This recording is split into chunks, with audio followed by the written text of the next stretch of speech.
Hello friends, welcome to Telugu review box. నటనకు ప్రాణం వాచకం అంటే డైలాగ్ చెప్పే విధానం. ఒక పాత్ర మనకు బాగా కనెక్ట్ అయ్యిందంటే అందులో ఆ నటుడి హావభావాలతో పాటు వారి గొంతు కూడా కీలక పాత్ర పోషిస్తుంది. కానీ మీకు తెలుసా, మనం రోజు చూస్తే చాలామంది టాప్ సీరియల్ స్టార్స్కి, ముఖ్యంగా ఇతర రాష్ట్రాల నుండి వచ్చిన వారికి సొంత డబ్బింగ్ ఉండదు. తెరపై కనిపించే ముఖం ఒకరిదైతే తెర వెనుక ఉండి ఆ పాత్రకు తన గొంతుతో ప్రాణం పోసేది మరొకరు. వీళ్ళే డబ్బింగ్ ఆర్టిస్టులు. సో ఈరోజు మనకు బాగా తెలిసిన కొన్ని ఫేమస్ పాత్రల వెనుక ఉన్న ఆ అసలు గొంతు ఎవరిదో చూద్దాం. వాళ్ళ ముఖాలు చూస్తే మీరు ఖచ్చితంగా సర్ప్రైజ్ అవుతారు.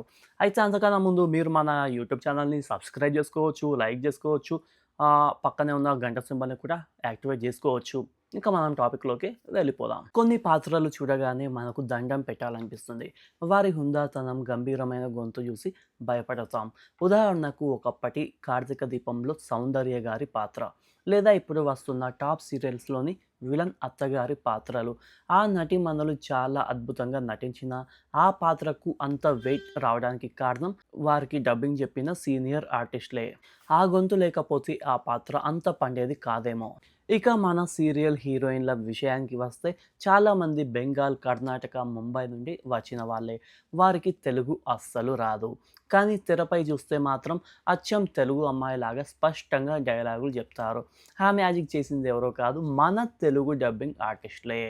హీరోయిన్ ఏడుస్తుంటే వీళ్ళు మైక్ ముందు నిజంగానే ఏడుస్తూ డబ్బింగ్ చెప్తారు. వాళ్ళ కష్టానికి నిజంగా హ్యాట్స్ ఆఫ్ చెప్పాల్సిందే. అయితే ఇంకొక ఆశ్చర్యమైన విషయం ఏంటంటే, ఒకే డబ్బింగ్ ఆర్టిస్టు ఒకే సీరియల్‌లో 2, 3 పాత్రలకు, లేదా వేరే వేరే సీరియల్స్‌లో హీరోకి, విలన్‌కి కూడా డబ్బింగ్ చెప్తుంటాడు. కేవలం గొంతు మార్చి వాళ్ళు చేసే ఈ మ్యాజిక్ నిజంగానే అద్భుతం. సో ఫ్రెండ్స్, ఇది తెర వెనుక ఉన్న అసలు కథానాయకుల సంగతి. మనం స్క్రీన్‌పై కనిపించే వాళ్ళనే పొగుడుతాం. కానీ ఈసారి మీ ఫేవరెట్ క్యారెక్టర్ డైలాగ్ విన్నప్పుడు ఆ డబ్బింగ్ ఆర్టిస్ట్‌ని కూడా ఒకసారి గుర్తు చేసుకోండి. ఈ లిస్ట్‌లో ఎవరి గొంతు వెనుక ఉన్న అసలు మనిషిని మీరు చూసి షాక్ అయ్యారో లేదో కింద కామెంట్ సెక్షన్‌లో తెలియజేయండి. సో ఈ వీడియో మీకు ఎలా అనిపించిందో కింద కామెంట్ సెక్షన్‌లో చెప్పండి. అలాగే మన ఛానల్‌ని సబ్స్క్రైబ్ చేసుకున్నారా లేదా? నా కంటెంట్ మీకు నచ్చుతుందా లేదా? కింద కామెంట్ చేయండి అబ్బా! పోయేదేముంది, ఫ్రీయేగా.